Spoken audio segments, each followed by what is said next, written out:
ಕನ್ನಡ ನಾಡಿನ ಜೀವನದಿ ಅರ್ಧ ರಾಜ್ಯಕ್ಕೆ ನೀರು ಉಣಿಸುವ ಕಾವೇರಿ ನದಿಯ ಉಗಮ ಸ್ಥಾನದಲ್ಲಿಯೇ ನೀರಿನ ಹರಿವು ಕ್ಷೀಣಿಸ್ತಾ ಇದೆ. ದಕ್ಷಿಣ ಭಾರತದ ಜೀವನದಿ ಅಪಾಯದ ಗಂಟೆಯನ್ನ ಬಾರಿಸುತ್ತಿದೆ. ಜನ್ಮಸ್ಥಳ ತಲಕಾವೇರಿಯಲ್ಲಿಯೇ ನದಿ ನೀರಿನ ಹರಿವು ತೀರಾ ಕಡಿಮೆಯಾಗಿದೆ. ತ್ರಿವೇಣಿ ಸಂಗಮದಲ್ಲಿ ನೀರಿನ ಹರಿವು ಕಳೆದ ವರ್ಷಕ್ಕಿಂತ ಬೇಗ ಇಳಿಮುಖವಾಗಿದೆ. ದಕ್ಷಿಣ ಕನ್ನಡ ಭಾಗದಲ್ಲಿನ ತಾಪಮಾನದ ಪರಿಣಾಮದಿಂದ ಹರಿವು ಕ್ಷೀಣಿಸ್ತಾ ಇದೆ. ಕಳೆದ ವರ್ಷ ಮೇ ತಿಂಗಳ ಅವಧಿಯಲ್ಲಿ ನೀರು ಬತ್ತುವ ಹಂತಕ್ಕೆ ಬಂದಿತ್ತು. ಆದರೆ ಈ ವರ್ಷ 2 ತಿಂಗಳು ಮುನ್ನವೇ ನೀರು ಬತ್ತುವ ಹಂತಕ್ಕೆ ಬಂದಿರುವುದು ಸ್ಥಳೀಯರ ಆತಂಕಕ್ಕೆ ಕಾರಣವಾಗಿದೆ. ಈಗಾಗಲೇ ತ್ರಿವೇಣಿ ಸಂಗಮದಲ್ಲಿ 3 ರಿಂದ 4 ಅಡಿ ನೀರು ಇದೆ. ಚೇರಂಗಾಲ ಗ್ರಾಮದ ಮೂಲಕ ಹರಿದು ಬರುವ ಕಾವೇರಿ ಹೊಳೆ ಸಂಗಮಕ್ಕೆ ಸೇರುವ ಮುನ್ನ ಕೇವಲ 3 ಇಂಚು ಪೈಪ್ನಲ್ಲಿ ನೀರು ಬಿಟ್ಟಾಗ ಹರಿಯುವ ಹಂತಕ್ಕೆ ಬಂದಿದೆ. 1 ಅಡಿ ಪ್ರಮಾಣದಷ್ಟು ನೀರು ಇಲ್ಲವಾಗಿದೆ. ಸಂಗಮದ ಕೆಳಭಾಗದಲ್ಲಿ ಚೆಕ್ ಡ್ಯಾಂನಲ್ಲಿ ನೀರು ಸಂಗ್ರಹಿಸಲಾಗ್ತಾ ಇದೆ.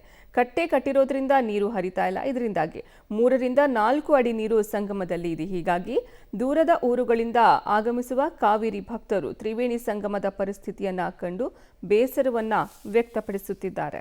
ಕಾವೇರಿ ಮತ್ತು ಭಾಗಮಂಡಲದಲ್ಲಿ ಈ ಬಾರಿ ಬಿಸಿಲಿನ ತಾಪ ಅತ್ಯಂತ ಹೆಚ್ಚಾಗಿದೆ. ಮೇ ತಿಂಗಳಲ್ಲಿ ನೀರಿಗಾಗಿ ಹಾಹಾಕಾರ ಆಗ್ತಿರ್ತಕ್ಕಂಥದ್ದು ಪ್ರತಿ ವರ್ಷವೂ ಕೂಡ ವಾಡಿಕೆ. ಆದರೆ ಬೇಸಿಗೆ ಆರಂಭ ಆಗುವ ಮುನ್ನವೇ ಕಾವೇರಿಯ ನದಿ ದಿನದಿಂದ ದಿನಕ್ಕೆ ಕ್ಷೀಣಿಸ್ತಾ ಇದೆ. ಮಡಿಕೇರಿ ತಾಲೂಕಿನ ಭಾಗಮಂಡಲ ಕ್ಷೇತ್ರದಲ್ಲಿ ನಾನಿದ್ದೇನೆ. ನೀವು ಇಲ್ಲಿ ದೃಶ್ಯದಲ್ಲಿ ನೋಡ್ಬೋದು, ತ್ರಿವೇಣಿ ಸಂಗಮದಲ್ಲಿ ಒಂದಷ್ಟು ನೀರು ಇದೆ ಅಂತ ನಿಮ್ಮ ಕಣ್ಣಿಗೆ ಭಾಸವಾಗ್ತಾ ಇದೆ. ಆದರೆ ಈ ನೀರಿರ್ತಕ್ಕಂಥದ್ದು ಬಹಳ ಅತ್ಯಂತ ಅಲ್ಪಾವಧಿಯಂತಹ ನೀರು ಮತ್ತು ಕೇವಲ 2 ರಿಂದ 3 ಅಡಿಯಷ್ಟು ಮಾತ್ರ ನೀರಿರ್ತಕ್ಕಂಥದ್ದು. ಅದು ಇಲ್ಲಿಯ ದೇವಸ್ಥಾನದ ಆಡಳಿತ ಮಂಡಳಿಯ ಸದಸ್ಯರು ಒಂದಷ್ಟು ನೀರಿಗೆ ಈ ಬರುವಂತಹ ಕಾವೇರಿ, ಸುಜ್ಯೋತಿ, ಕನ್ನಿಕೆ ಏನು ನೀರುಗಳಿದೆ ಈ ನೀರನ್ನು ತಡೆ ಒಡ್ಡುವಂತಹ ಕೆಲಸವನ್ನು ಮಾಡಿ ಪಿಂಡ ಪ್ರದಾನಕ್ಕೆ ಅವಕಾಶವನ್ನು ಕೊಟ್ಟಿರ್ತಕ್ಕಂಥದ್ದು. ಇಲ್ಲಿ ದಿನದಿಂದ ದಿನಕ್ಕೆ ನೀರು ಕ್ಷೀಣಿಸ್ತಾ ಇರೋದ್ರಿಂದ ಇದೀಗ ಪಂಚಾಯಿತಿ ವ್ಯಾಪ್ತಿಯಿಂದ ಅಲ್ಲೊಂದು ಕಟ್ಟೆಯನ್ನು ಕೂಡ ಹಾಕಿದ್ದಾರೆ. ನೀರಿಗಾಗಿ ಹಾಹಾಕಾರ ಕೂಡ ಶುರುವಾಗುತ್ತೆ ಅನ್ನೋದು ಇಲ್ಲಿಯ ಸುತ್ತಮುತ್ತ ಇರ್ತಕ್ಕಂಥ ಗ್ರಾಮಸ್ಥರ ಆತಂಕಕ್ಕೆ ಕೂಡ ಕಾರಣವಾಗಿದೆ. ಯಾಕಂದರೆ ಆ ಮಟ್ಟದಲ್ಲಿ ನೀರು ದಿನದಿಂದ ದಿನಕ್ಕೆ ಕ್ಷೀಣಿಸ್ತಾ ಇದೆ. ಮತ್ತೊಂದೆಡೆ ನೋಡಬೇಕು ಅಂದರೆ ಇಲ್ಲಿ ಬಹಳ ಪ್ರಮುಖವಾಗಿ ಪಿಂಡ ಪ್ರದಾನವನ್ನು ಮಾಡಿದ್ರೆ ಅವರಿಗೆ ಮೋಕ್ಷ ಪ್ರಾಪ್ತಿಯಾಗುತ್ತೆ, ಸ್ವರ್ಗ ಪ್ರಾಪ್ತಿಯಾಗುತ್ತೆ ಅನ್ನೋದು ಕೂಡ ಜನರ ನಂಬಿಕೆ ಈ ಹಿಂದಿನಿಂದನೂ ತಲತಲಾಂತರ ವರ್ಷದಿಂದನೂ ಕೂಡ.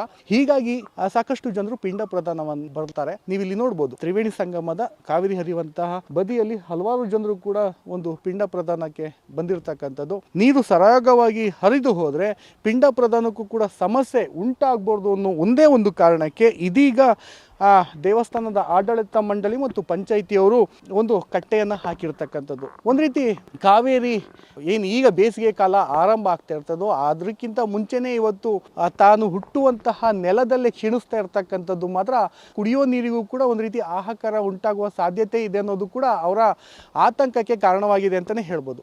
ಕ್ಯಾಮ್ರಾಮನ್ ಶಿವು ಜೊತೆ ಮಲ್ಲಿಕಾರ್ಜುನ್, ಪಬ್ಲಿಕ್ ಟಿವಿ, ಮಡಿಕೇರಿ. ಸಂಸದ ಸುಧಾಕರ್ ಹಾಗೂ ಶಾಸಕ ಪ್ರದೀಪ್ ಈಶ್ವರ್ ನಡುವೆ ತೀವ್ರ ಪ್ರತಿಷ್ಠೆಗೆ ಪೈಪೋಟಿಗೆ ಕಾರಣ ಆಗಿದ್ದಂತಹ ಚಿಕ್ಕಬಳ್ಳಾಪುರ ಪಿಎಲ್ಡಿ ಬ್ಯಾಂಕ್ಗೆ ಇಂದು ಅಧ್ಯಕ್ಷರ ಆಯ್ಕೆಗೆ ಚುನಾವಣೆ ನಡೆಯಲಿದೆ. ಚುನಾವಣೆಗೆ ತಡೆಯಾಜ್ಞೆ ನೀಡುವಂತೆ ಸಹಕಾರ ಇಲಾಖೆಯ ಮೊರೆ ಹೋಗಿದ್ದ ಕಾಂಗ್ರೆಸ್ ಬೆಂಬಲಿಗರಿಗೆ ನಿರಾಸೆಯಾಗಿದೆ. ತಡೆಯಾಜ್ಞೆ ನೀಡೋದಕ್ಕೆ ಸಾಧ್ಯ ಇಲ್ಲ ಅಂತ ಘೋಷಣೆಯಂತೆ ಚುನಾವಣೆ ನಡೆಸೋಕೆ ಸಹಕಾರ ಇಲಾಖೆ ಮುಂದಾಗಿದೆ. ಹಾಗಾಗಿ ಅಧ್ಯಕ್ಷ ಚುನಾವಣೆಗೆ ಇದ್ದಂತಹ ಆತಂಕ ದೂರ ಆಗಿದ್ದು ಸಂಸದ ಸುಧಾಕರ್ ಬೆಂಬಲಿಗರು ನಿಟ್ಟುಸಿರು ಬಿಟ್ಟಿದ್ದಾರೆ.